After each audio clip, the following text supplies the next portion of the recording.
পৃথিবীর আনাচে কানাচে অনেক ঐতিহাসিক ও প্রাগৈতিহাসিক স্থাপত্য রয়ে গেছে, যা কালের আবর্তনে আজও টিকে রয়েছে। এসব স্থাপত্যের পিছনে অনেক রহস্য ও লৌকিক গল্প প্রচলিত রয়েছে, যেগুলো আজকে আমরা শুনব। মিশরের গিজায় অবস্থিত পিরামিড।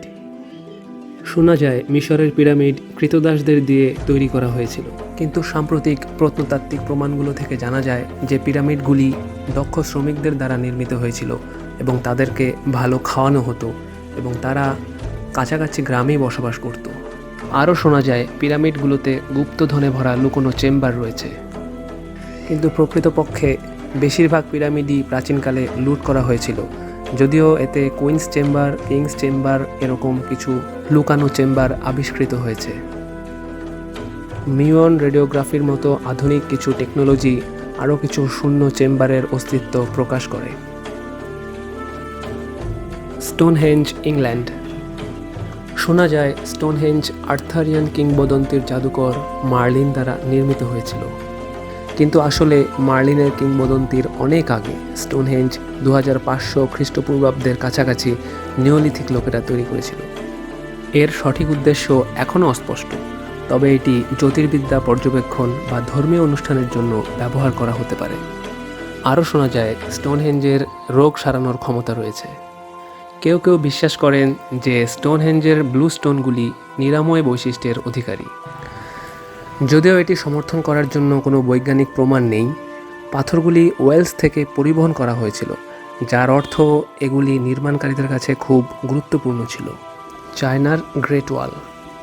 প্রচলিত আছে যে চীনের গ্রেট ওয়াল মহাকাশ থেকে খালি চোখে দেখা যায়। যদিও এটি একটি জনপ্রিয় গল্প, তবে মহাকাশচারীরা নিশ্চিত করেছেন যে কোনো কিছুর সাহায্য ছাড়া মহাকাশ থেকে গ্রেট ওয়াল দৃশ্যমান নয়। আরও প্রচলিত আছে যে দেয়ালটি নির্মাণ করতে গিয়ে যে শ্রমিকরা মারা গিয়েছেন তাদের আত্মারা সেখানে ঘুরে বেড়ায়। দেয়ালটি নির্মাণের সময় অনেক শ্রমিক মারা গিয়েছিলেন এবং স্থানীয় লোককাহিনী অনুসারে তাদের ভূত এখনও প্রাচীরে ঘুরে বেড়ায়, যদিও এর কোনো বৈজ্ঞানিক ভিত্তি নেই।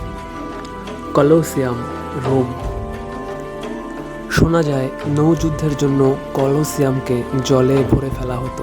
কলোসিয়ামকে প্রকৃতপক্ষেই নৌযুদ্ধের জন্য প্লাবিত করা যেত, যেটি নৌমাচিয়া নামে পরিচিত ছিল। এই ধরনের দৃশ্য পরিচালনার জন্য রোমানদের অত্যাধুনিক প্রযুক্তি কৌশল ছিল। প্রচলিত আছে কলোসিয়াম একটি অভিশপ্ত জায়গা, কারণ সেখানে প্রচুর রক্তপাত হয়েছিল। আসলে সেখানে হাজার হাজার গ্ল্যাডিয়েটর এবং পশু পাখির মৃত্যু হয়েছিল, তাই কেউ কেউ বিশ্বাস করে যে এখানে অভিশাপ রয়েছে।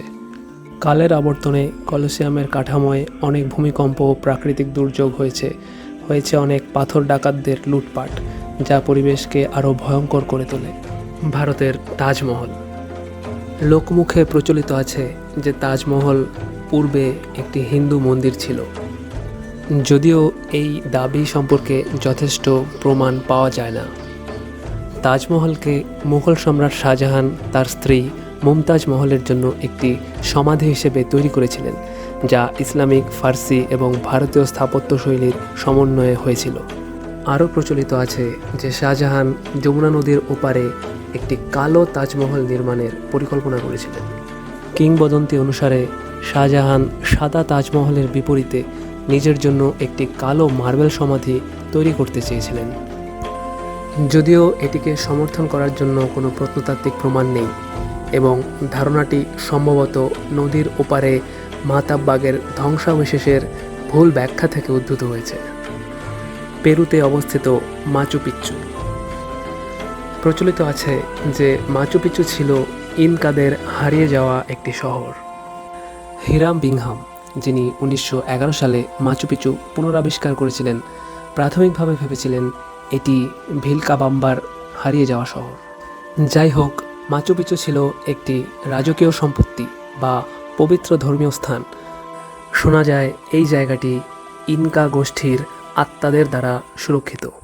স্থানীয় লোককথা অনুসারে ইনকাদের আত্মা এই জায়গাটি পবিত্রতা রক্ষা করে। যদিও এই দাবির কোনো বৈজ্ঞানিক প্রমাণ নেই, কিন্তু যারা প্রাচীন সভ্যতার সাথে আধ্যাত্মিক সংযোগ খোঁজেন তাদেরকে এই জায়গাটি অবশ্যই আকর্ষণ